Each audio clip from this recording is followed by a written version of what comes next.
recognizing your weakness, it drives you to God. Immediately to God.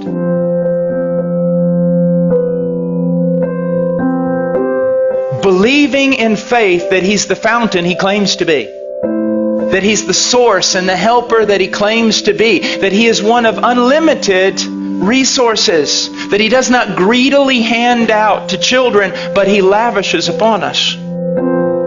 So see, your problem is that you're really not recognizing you're weak. Or you recognize you're weak, but you just stay there in your weakness. The thing is, your weakness ought to drive you to God.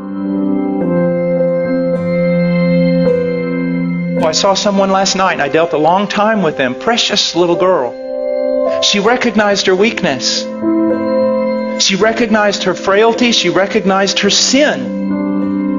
She recognized there were some things in her life she couldn't overcome right now. But here was her problem. She would see her sin, and because of the work of the devil and sometimes our own heart condemning us, she would put herself in the penalty box every time that she sinned. Well, you can't go to God right now. You can't just keep running back to Him. I mean, you sinned yesterday and you repented and asked for forgiveness. Now you've done the same exact thing today. I mean, you run back to Him. You're just a hypocrite. You don't appreciate God. You don't have a high view of God. What do you think? God just hands out pardon to everyone? And isn't that what we do? And isn't that what we think?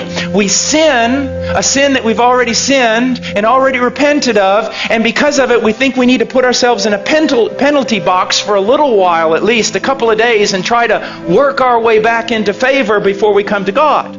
Because if we think, actually, you mean if I go back every time I do this, just immediately, not only going back and asking for forgiveness, but expecting forgiveness, isn't that hypocrisy? Isn't that a low view of God? Isn't that treating God as a forgiveness machine? No, it's being biblical. It's what poverty of spirit is supposed to do to us.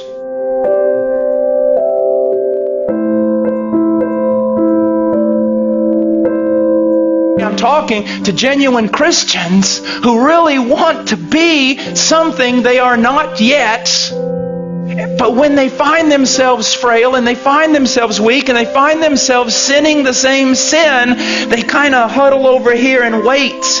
Maybe read their Bible a few days, pray some more, show God they're really sincere before they run over there and actually try to get some forgiveness. No! One of the great joys of my life is when I discovered that the moment I sin the sin I always sin, my first response ought to be to latch a hold of Christ, and not beggarly, not thinking, oh, here I am, you ought to strike me down. But no, I latch a hold of Christ saying, I believe your promises.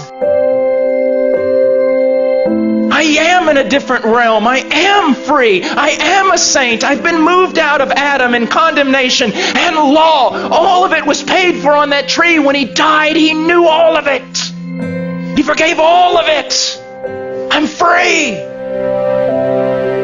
It's absolutely spectacular.